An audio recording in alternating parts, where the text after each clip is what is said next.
آپ کو حضرت محمد کے کچھ کارنامے آپ کو بتاتے ہیں کہ کس طرح رسول اللہ. منافقت اگر سخت ورڈ ہے تو میں آپ کو یہ ضرور کہوں گا کہ رسول اللہ کی چلاکیاں، یہ پلے لسٹ ہے، اس میں آپ کو بتاتے ہیں اور یہ پھر آپ دیکھیے گا کہ یہ ہو کیا رہا ہے یہاں پر. اچھا جی، یہ ایک حدیث ہے، یہ مجھے آج ہی پتا چلا ہے اس کا، کیونکہ اتنی باتیں ہوتی ہیں کہ بندہ بھول جاتا ہے کہ یہ کیا کیا گند مارا ہوا. اور میں یہی سمجھتا ہوں کہ حدیثیں واقعی جھوٹ ہیں، کیونکہ اتنا تضاد تو کسی پاگل دماغ میں بھی نہیں ہو سکتا جتنا تضاد حدیثوں میں ہمیں ملتا ہے، جن کو عالموں نے صحیح ڈکلیئر کیا ہے. تو یہ پہلی حدیث دیکھیں، یہ سنن ابن ماجہ کی 2552ویں حدیث ہے. اس میں فرمایا جاتا ہے کہ the case of a man، وہ آدمی جو اپنی لونڈی کے ساتھ سیکس کرتا ہے، the slave woman of، اپنی بیوی کی خادمہ کے ساتھ سیکس کرتا ہے، تو رسول اللہ نے کہا کہ اس کے اوپر کوئی سزا واجب نہیں ہے. یعنی لونڈی کے ساتھ زنا کرتا ہے، بیوی کی لونڈی کے ساتھ، اپنی لونڈی کے ساتھ نہیں، بیوی کی نوکرانی خادمہ کے ساتھ کرتا ہے، تو اس کے اوپر کوئی سزا واجب نہیں ہے. یہ آپ کہیں گے ہاں یہ کیا ہے، چلو بڑا کھلا ڈولا مذہب ہے، لیکن اس کی شان نزول کیا ہے؟ یہ میرا مہم، یہ میں پھکی دے رہا ہوں عالموں کے لیے کہ اس کا جواب دیں، انجینئر صاحب جواب دیں، جو مرضی دیں. اسی طرح کی حدیث کیا ہے؟ اسی طرح کی حدیث ہے، دوسری جگہ پہ اختلاف کیا آ رہا ہے، تضاد کیا آ رہا ہے؟ تضاد یہ آ رہا ہے، دوسری جگہ پہ حدیث ہے، یہ سنن نسائی کی 3360ویں حدیث ہے. allowing intimacy، it was narrated from An-Nu'man bin Bashir that the Prophet said concerning a man who had intercourse with his wife، یعنی حضرت محمد سے پوچھا گیا کہ آپ جو بندہ اپنی بیوی کی لونڈی کے ساتھ سیکس کرتا ہے اس کے لیے کیا سزا ہے؟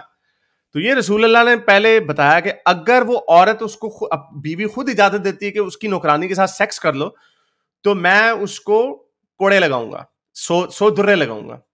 لیکن اگر وہ اس کو نہیں اس چیز کی اجازت دیتی، پہلے رسول اللہ نے ٹیچنگ دی ہے کہ جو بندہ اپنی لونڈی کے ساتھ سیکس کرے گا، اپنی بیوی کی لونڈی سے سیکس کرے گا بیوی کی مرضی کے بغیر، تو اس کو درے لگائیں گے، اور اگر بیوی کی مرضی سے کرے گا تو درے لگائیں گے، بیوی کی مرضی کے خلاف کرے گا تو اس کو سنساری کی سزا دے دی جائے گی. اچھا، پھر رسول اللہ نے اپنی یہ جو سزا ہے ایک دم سے غائب کر دی.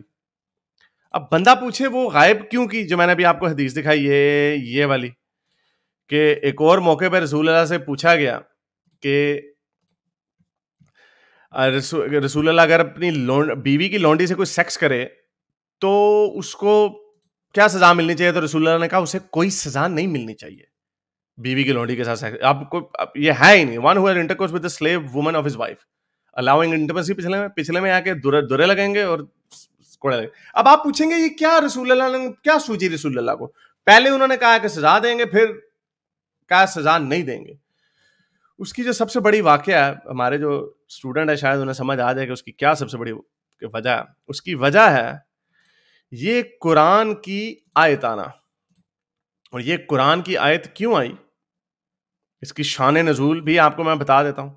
التحریم کی پہلی 6 آیتیں ہیں، اور اس میں پہلی آیت میں یہ کہا گیا اے نبی آپ اپنے آپ کو کیوں حرام ٹھہرا رہے ہیں وہ شے، جو چیز جو آپ کے لیے حلال کر دی گئی ہے. آپ صلی اللہ علیہ وسلم چاہتے ہیں اپنی بیویوں کی رضا جوئی، اور اللہ بہت معاف کرنے والا، بہت رحم کرنے والا. اللہ نے تمہارے لیے اپنی قسموں کو کھولنے کا طریقہ مقرر کر دیا ہے، اور اللہ تعالیٰ تمہارا مددگار ہے اور سب کچھ جاننے والا، حکمت والا. اب یہاں پہ کیا ذکر ہو رہا ہے؟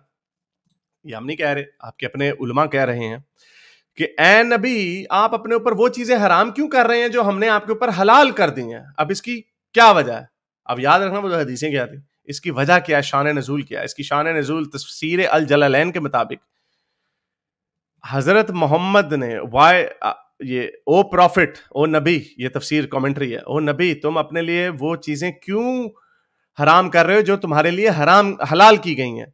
مطلب کہ جب آپ نے حفصہ کی لونڈی بیوی، حفصہ کی نوکرانی ہینڈ میڈن ماریا قبطیہ کے ساتھ ہم بستری کی حفصہ کے ہی بیڈ پہ، اور جب وہ حفصہ آپ کے اوپر سے آ گئی، اوپر سے آ کے چھاپا مار دیا اسے، but upon returning became upset by the fact that this has taken place in her own house and on her own bed. یعنی جب حفصہ کو پتا چلا کہ آپ اس کی ہی نوکرانی کے ساتھ ہم بستری کر رہے ہیں، اسی کے گھر میں، اسی کے بیڈ میں، اسی کے دن جس دن اس کی باری ہے، تو آپ نے اس سے وعدہ کیا کہ میں وعدہ کرتا ہوں کہ یہ میرے لیے آج سے حرام ہے. she is unlawful for me. seeking by making her unlawful, اور آپ نے اس کو اپنے لیے حرام کر دیا ہے صرف اپنی بیویوں کو خوش کرنے کے لیے. یعنی یہاں پہ یہ قرآن کی آیت, آپ اپنے آپ کو کیوں حرام ٹھہرا رہے ہیں, یعنی حضرت ماریہ قبطیہ وہ شے جو اللہ نے آپ کے لیے حلال کی ہے. اللہ چاہتے ہیں اپنی بیوی, صرف آپ اپنی بیویوں کو خوش کرنے کے لیے, اس لیے آپ نے اپنے یہ قسم کھا لی ہے کہ میں نے اپنے اوپر یہ حرام کر لیا.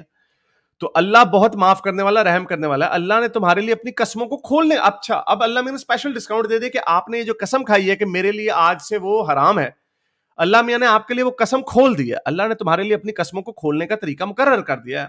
اللہ تمہارا مددگار ہے, وہ سب کچھ جاننے والا. اچھا یہ اس کی اگلی بھی 5 آیتیں بڑی مزے کی, اس کے اوپر حضرت ماریہ قبطیہ کا واقعہ میری اردو پاکستانی مولد میں سرچ کریں, پوری ڈیٹیل سے آپ کو سارے حوالے مل جائیں گے. یہ حوالے دے دیے میں نے آپ کو تفسیر الجلالین میں. کیا اب آ جائیں اس کے اوپر. یہی وجہ ہے کہ حضرت محمد جب پہلے کہتے تھے کہ اگر کسی نے یہ حرکت کی تو اس کو, اگر اپنی بیوی کی لونڈی کے ساتھ کسی نے یہ حرکت کی تو اس کو درے لگائیں گے, اور اگر اس کی مرضی سے کے خلاف کی ہے, عورت کی مرضی کے, بیوی کی مرضی کے خلاف کیا. یہاں چاہو کتنی مزے کی بات ہے, لونڈی کی مرضی کے کہیں پہ کوئی ذکر نہیں ہے. ماریہ قبطیہ جیسی عورتیں, ان کا بیچاریوں کا کوئی ذکر نہیں ہے, ان کی مرضی ہے یا نہیں ہے, بس چڑھ جاؤ اوپر. یہ نبی کی بات ہو رہی ہے, آپ کی مریم صاحبہ, آپ کی ہم نام ہے یہ ماریہ قبطیہ, جس کو آپ کو بڑی گندی باتیں لگ رہی ہیں. یہ آپ کے قرآن کے اندر, آپ کی اپنی کتابوں کے اندر لکھا ہوا ہے, اور اگر اس نے نہیں کیا تو اس کو سنساری کی سزا ملے گی. اب حضرت محمد نے یہ کام خود کر لیا. پہلے ہی انہوں نے حکم دے دیا کہ جو یہ کام کرے گا اس کو پتھراؤ, سنساری درے لگیں گے. اب حضرت محمد نے یہ کام خود کر لیا, تو حضرت محمد نے ایک اور حدیث دے دی. حضرت محمد نے حدیث دے دی کہ جو بھی اپنی بیوی کی لونڈی سے سیکس کرے گا اس کے لیے کوئی لیگل پنشمنٹ نہیں ہے. He did not stipulate any legal punishment for him.